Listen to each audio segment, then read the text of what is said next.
Ravi de vous retrouver sur Arte. Bienvenue pour ce nouveau numéro du Dessous des cartes. Vous avez sans doute déjà entendu parler du fameux septième continent qui serait constitué de tous nos déchets plastiques qui finissent dans les mers du globe.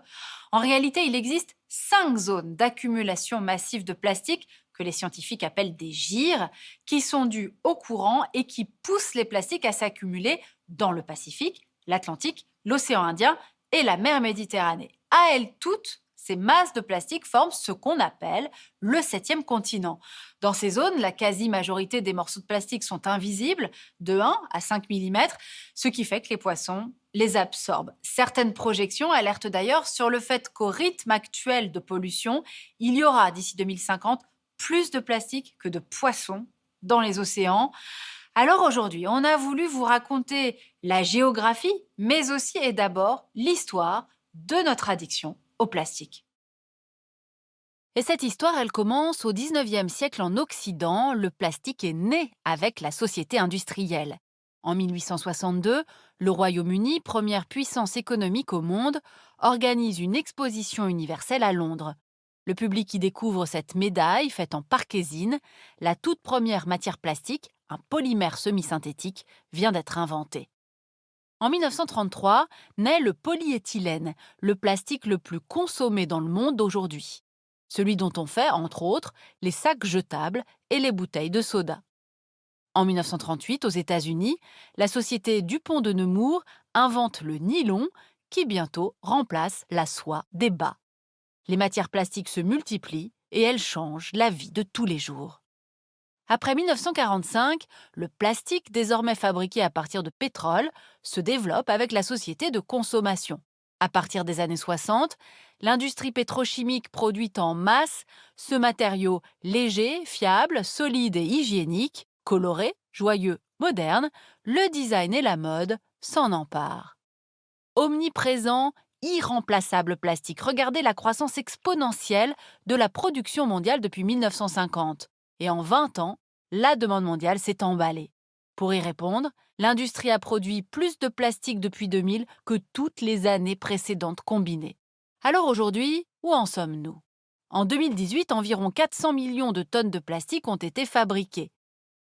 Meubles, vêtements, fenêtres, pneus, jouets ou cartes de crédit, nous consommons du plastique sous toutes ses formes partout sur la planète. Il nous est désormais devenu indispensable en Occident, mais pas seulement. C'est désormais la Chine, avec près d'1,5 milliard d'habitants et sa forte croissance, qui tire la demande mondiale. Le pays représente à lui seul 30% du plastique fabriqué dans le monde. En une décennie, la Chine a triplé ses capacités de production pour rattraper puis dépasser les régions qui dominaient ce marché jusqu'alors. L'Amérique du Nord arrive à présent en deuxième position, suivie de l'Europe. Et cette hausse de la production n'est probablement pas terminée. Selon WWF, la production mondiale pourrait passer de 400 à 550 millions de tonnes d'ici 2030, notamment à cause de la demande croissante des pays émergents qui vont rattraper leur retard. Prenons l'exemple de l'Arabie saoudite. Le royaume développe justement son secteur pétrochimique pour alimenter le marché asiatique en plein essor. À Jubail, sur la côte du golfe Persique, la compagnie nationale Saudi Aramco et son partenaire français Total construisent ainsi l'une des plus grandes usines pétrochimiques du monde. Une opération hyper rentable, car le pétrole tout proche des champs de Manifa et Safaniya est l'un des moins chers au monde. Ainsi, à l'heure de l'urgence climatique, c'est un paradoxe, le plastique promet de beaux jours à l'industrie du pétrole. En 2050, selon l'Agence internationale de l'énergie, on utilisera plus de pétrole pour fabriquer du plastique que pour faire rouler les voitures et voler les avions. Mais nous allons voir maintenant que notre consommation de plastique est déjà devenue folle. Nous en produisons toujours plus pour en jeter toujours plus. Intéressons-nous précisément à cette problématique des déchets plastiques. La poubelle terre contient plus de 6 milliards de tonnes de plastique usagé qui ont été produits depuis 1950. Et aujourd'hui, la moitié de ces déchets plastiques, ce sont nos emballages.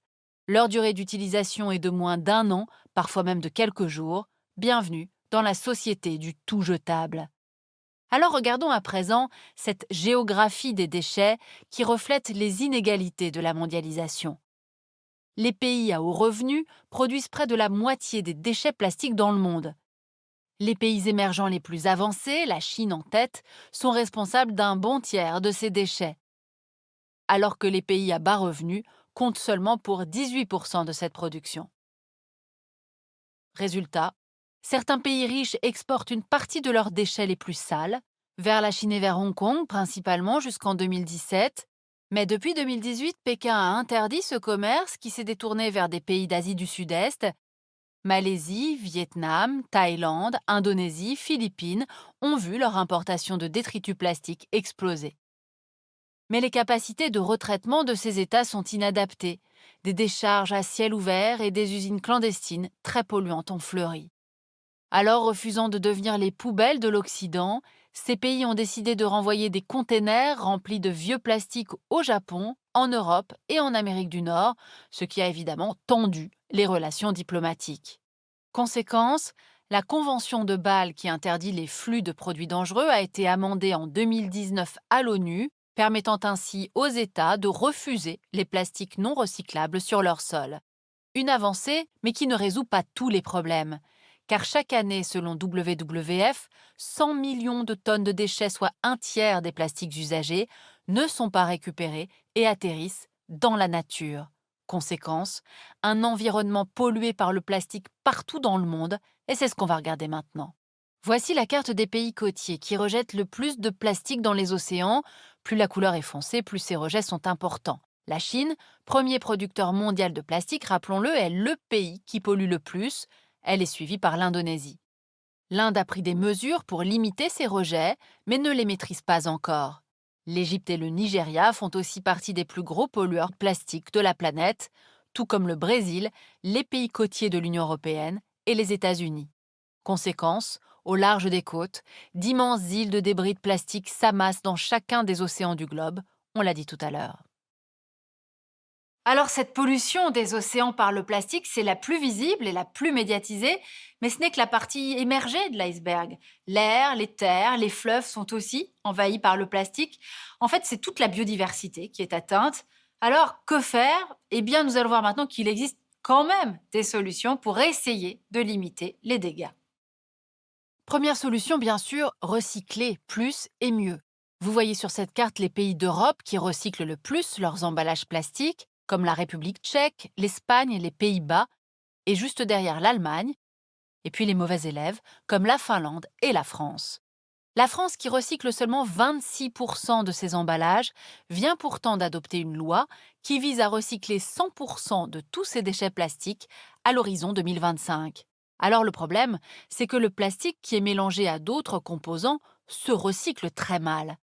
Aujourd'hui, avec des prix du pétrole au plus bas, il est bien plus rentable pour l'industrie de produire du plastique neuf.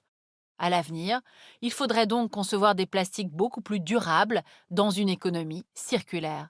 La deuxième solution consiste à appliquer au secteur le principe du pollueur-payeur, notamment en taxant les multinationales. D'après Break Free from Plastic, Coca-Cola, présent dans presque tous les pays du monde, produirait 100 milliards de bouteilles plastiques par an. Coca serait l'entreprise qui jetterait le plus de plastique au monde, juste devant Pepsi et Nestlé, les autres géants mondiaux de l'agroalimentaire. Eh bien aujourd'hui, dans les pays à bas revenus d'Afrique, ces grandes entreprises suppriment les bouteilles en verre consignées et vendent des emballages plastiques toujours plus petits. Alors en 2019, l'Union européenne a adopté une directive qui oblige désormais ces entreprises du secteur alimentaire, mais aussi les fabricants de cigarettes, car les filtres en viscose sont très polluants, à payer pour la gestion des montagnes de plastique jetées dans la nature. Enfin, troisième solution, certainement la plus essentielle, réduire notre consommation. Et d'abord, il s'agit pour chacun d'entre nous d'en finir avec le règne du plastique jetable. Le Rwanda, le Kenya et le Maroc ont par exemple interdit les sacs en plastique sous peine d'amende et encouragent la production locale de sacs tissés. La Chine interdit aussi progressivement les sacs en plastique ainsi que les pailles, le polystyrène et la vaisselle. Le Canada et l'Union européenne, quant à eux, interdiront à partir de 2021 la vente de plusieurs objets en plastique à usage unique, paille, couverts, assiettes et aussi coton-tige, touillettes, tiges de ballon. Selon WWF, En supprimant progressivement ces produits jetables, nous pourrions réduire la demande mondiale de plastique de 40% d'ici 2030 et commencer ainsi enfin à limiter l'invasion plastique de notre planète. Il existe donc à la fois une prise de conscience et des solutions pour lutter contre la pollution au plastique, l'une des principales menaces environnementales de la planète. Mais le problème, c'est que cette lutte mondiale connaît des hauts et des bas. Ainsi, la crise du Covid-19 a provoqué le retour en force du plastique en raison de la multiplication des masques, des gants, des lunettes, des visières. Dans le monde entier, des millions de personnes se sont procurés des masques en plastique à usage unique. On en retrouve déjà sur les plages et dans les océans. Bref, on l'aura compris, la bataille contre le plastique est loin d'être gagnée. Pour aller plus loin, à télécharger en allemand ou en anglais l'Atlas du plastique qui donne les faits, les données et les chiffres. Et puis bien sûr, le numéro 56 de l'excellente revue Carto, le plastique, l'autre marée noire, un danger planétaire, sous la responsabilité de Guillaume Fourmont. Ainsi s'achève ce nouveau numéro du Dessous des cartes. Rendez-vous bien sûr la semaine prochaine, même endroit, même heure. Et d'ici là, n'oubliez pas notre site internet arte.tv. À bientôt.